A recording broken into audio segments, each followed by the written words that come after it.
शिर्डीत साईबाबा संस्थानाच्या अधिकृत भक्त निवासातच एका तरुणीचा विनयभंग झाल्याची घटना समोर आली। पूर्ण बातमी सविस्तर सांगते, पण त्या अगोदर थोडक्यातला फॉलो करा। तर दर्शन आणि मुक्कामासाठी सुरक्षित मानल्या जाणाऱ्या साईबाबा संस्थानाच्या अधिकृत भक्त निवासातच एका 20 वर्षीय भाविक तरुणीची विनयभंग झाल्याचा प्रकार उघडकीस आलाय। पीडित तरुणी ही पश्चिम बंगालमधील हावडा जिल्ह्यातील रहिवासी असून ती आपल्या कुटुंबासोबत शिर्डीत आली होती। 5 जूनला तिचं कुटुंब दर्शनासाठी गेलं असताना ती रूम मध्ये एकटीच होती।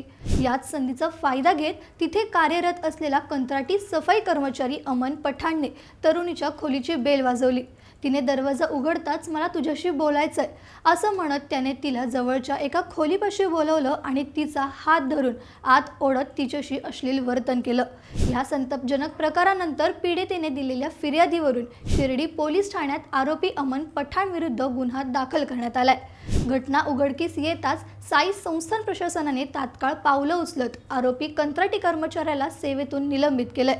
मात्र सध्या हा आरोपी फरार असून पोलीस त्याचा कसून शोध घेत आहेत। या घटनेमुळे शिर्डीत प्रचंड खळबळ उडाली असून हिंदुत्ववादी संघटनांनी तीव्र संताप व्यक्त करत आरोपीवर कठोर कारवाईची मागणी केली आहे। याबद्दल तुम्हाला काय वाटतं? काय कठोर कारवाई केली पाहिजे अशा गुन्हेगारांवर? तुमचं मत आम्हाला कमेंट्समध्ये नक्की सांगा आणि अशाच घडामोडी जाणून घेण्यासाठी थोडक्यातला फॉलो करा। बातमी म्हणजे थोडक्यात।